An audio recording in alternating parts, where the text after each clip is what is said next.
ada orang mau ngasih minuman untuk orang berbuka puasa. Dia beli 1 gelas, dia bawa ke masjid. Nih Pak, saya nyumbang buat orang buka puasa. Terus kita bilang apa tuh? Mestinya kita terima kasih. Mudah-mudahan Bapak dapat pahalanya. Begitu. Lu yang bener lah. Masa nyumbang cuma segelas begitu? 1 dus kek? Oh, gitu. Jangan begitu, terima aja. Cuma biasanya orang nyumbang 1 gelas doang, dia taruh aja, nggak bilang-bilang. Masa nggak ada yang minum? Dia taruh aja sama dia. Tapi kalau 5 dus, mana panitianya? Nih saya mau ngasih 5 dus. Assalamualaikum warahmatullahi wabarakatuh. Alhamdulillah alladzi an'amana bi ni'matil iman wal islam. Asyhadu an la ilaha illallah wahdahu la syarikalah wa asyhadu anna Muhammadan abduhu wa rasuluh la nabiyya ba'da, amma ba'd. Jamaah sekalian yang saya hormati, salah satu yang ditunjukkan oleh Rasulullah sallallahu alaihi wasallam adalah kedermawanan. Sehari-hari beliau dermawan. Kalau bulan Ramadan lebih dermawan.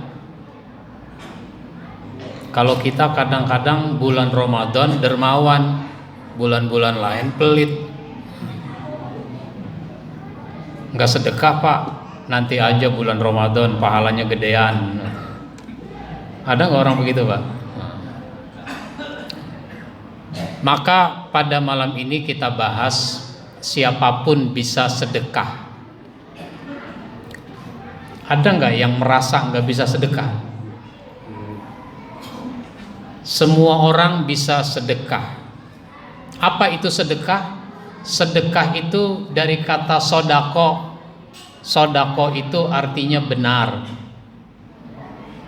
Kalau kita baca Quran ditutup dengan sodaqallahul azim. Itu maha benar Allah yang maha agung. As-sadaqah burhanun. Sedekah itu bukti.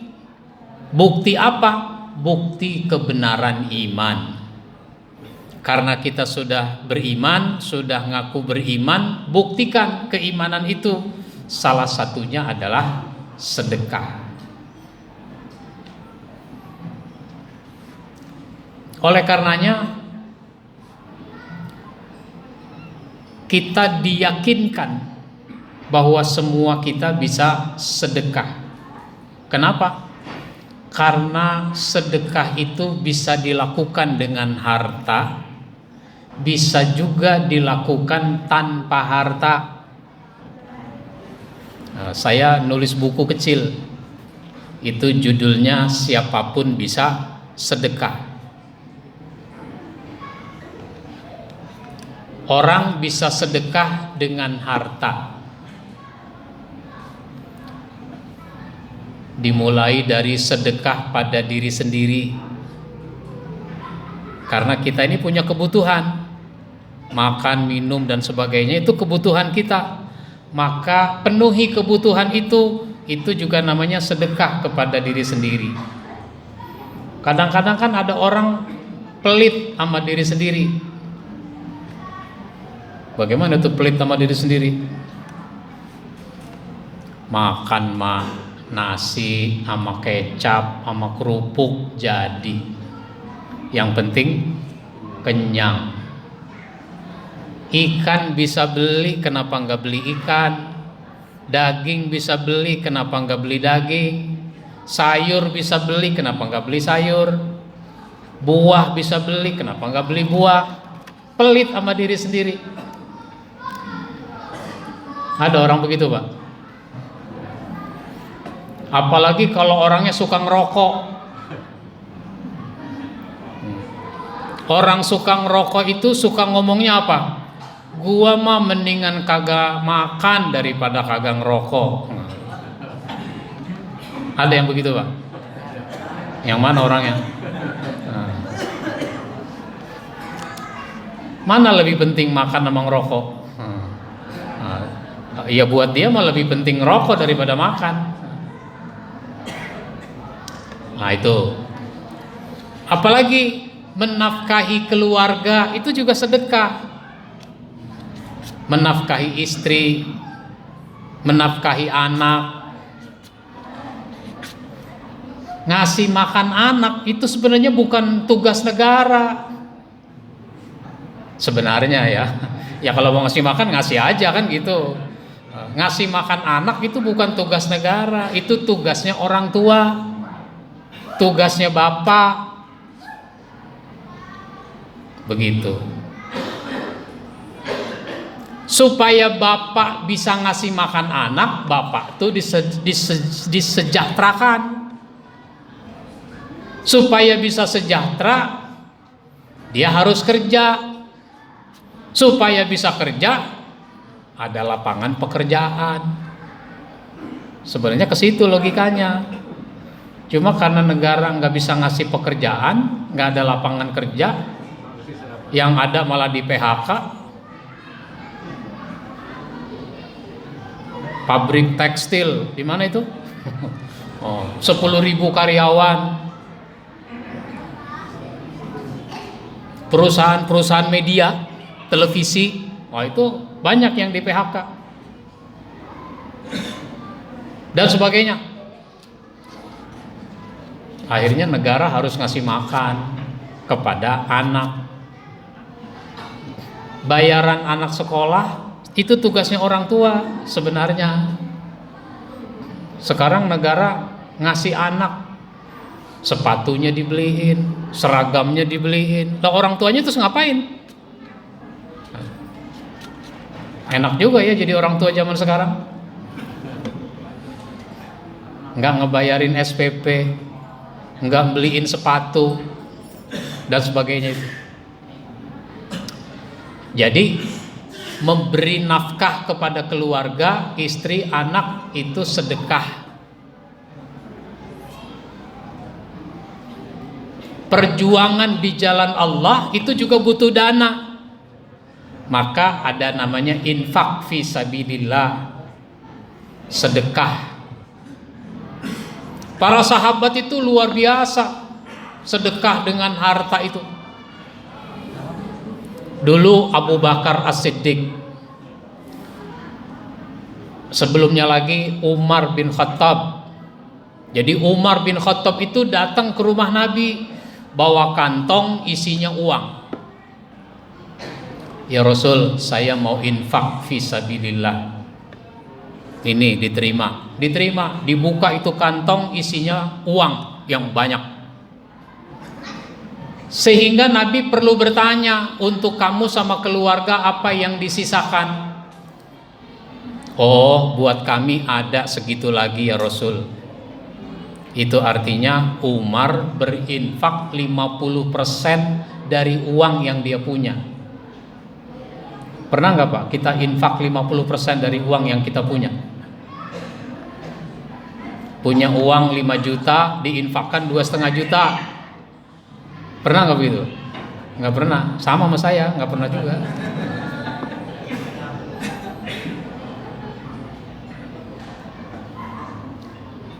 Nggak lama kemudian datang lagi Abu Bakar As-Siddiq bawa kantong isinya uang yang banyak. Ya Rasul, saya mau infak fisabilillah. Diterima oleh Nabi, dibuka isinya uang lebih banyak lagi. Rasul nanya, untuk kamu sama keluarga apa yang disisakan? Untuk kami janji Allah dan Rasulnya. Itu artinya Abu Bakar ngasih semua 100% uang yang dia punya.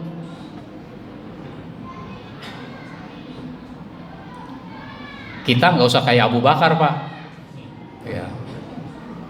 Kenapa? Karena Abu Bakar itu seorang pedagang.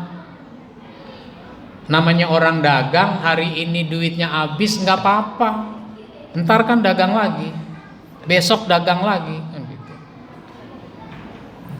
Itu pedagang yang dermawan namanya. Kalau sekarang kan pedagang udah dapat untung banyak, yang dia pikir mau bikin toko lagi.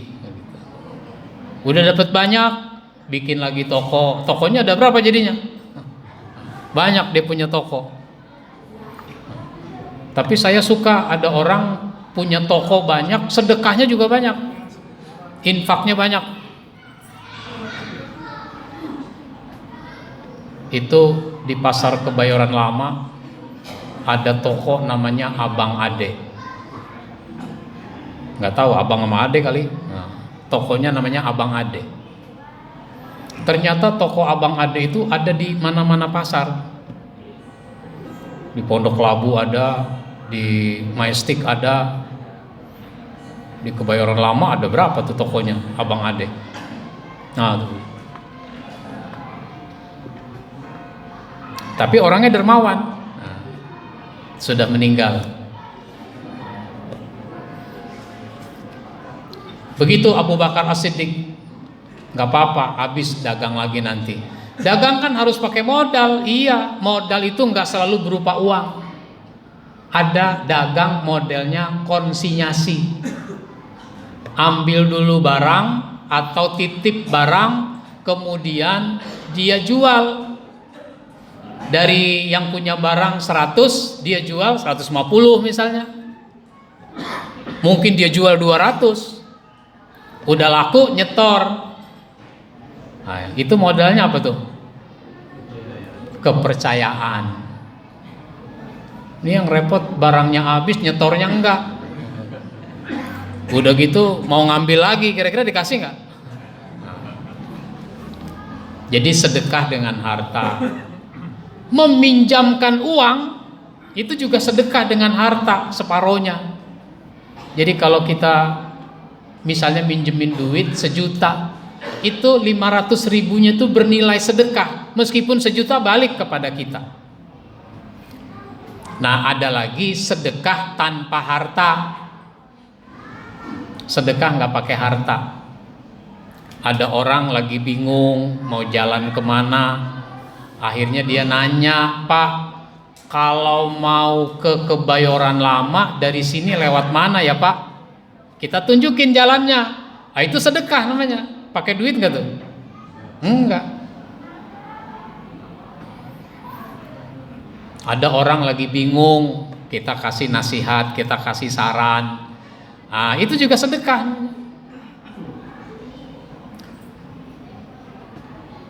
Bahkan kita mungkin pernah dengar hadis, tabassumuka fi wajhi ahika laka shadaqah. Senyummu pada saudaramu itu sedekah. Senyum itu sedekah. Pakai duit nggak senyum? Kalau kita mau senyum pakai duit nggak? Nggak pakai duit. Cuma masalahnya karena nggak punya duit, senyum jadi susah. Itu aja masalahnya. Bapak kenapa sih cemberut aja? Gua lagi kagak punya duit tahu. Jadi susah senyum karena nggak punya duit. Nah, jadi nggak selalu sedekah itu pakai uang, bisa juga tanpa uang. Bahkan poin-poinnya di dalam buku ini lebih banyak sedekah tanpa uang poinnya itu daripada sedekah dengan uang. Bagaimana kalau uangnya sedikit? Sahabat itu ada yang nanya, "Ya Rasul, enak dong sahabat-sahabat yang kaya. Kalau saya ini miskin bagaimana?" Apa kata Nabi? Ittaqun nar walau bisyikki tamrotin. Takutlah kamu kepada neraka meskipun kamu sedekahnya cuma bisa sebelah kurma. Kurma sekilo berapa? Sebelah kurma. Nah, kalau bisanya segitu, lakukan. Maka kita jangan suka merendahkan orang yang sedekah meskipun sedikit. Apresiasi, hormati. Umpama nih, ini umpama nggak ada sih. Misalnya ada orang mau ngasih minuman untuk orang berbuka puasa. Dia beli 1 gelas, dia bawa ke masjid. "Nih Pak, saya nyumbang buat orang buka puasa." Terus kita bilang apa tuh? Mestinya kita terima kasih. Mudah-mudahan Bapak dapat pahalanya. Begitu. Lu yang bener lah. Masa nyumbang cuma segelas begitu? 1 dus kek? Oh, gitu. Jangan begitu, terima aja. Cuma biasanya orang nyumbang 1 gelas doang, dia taruh aja, nggak bilang-bilang. Masa nggak ada yang minum? Dia taruh aja sama dia. Tapi kalau 5 dus, mana panitianya? Nih saya mau ngasih 5 dus. Baik, mudah-mudahan bermanfaat apa yang kita bahas. Insya Allah kita sambung pada kesempatan lain. Wabillahi taufiq wal hidayah. Wassalamualaikum warahmatullahi wabarakatuh.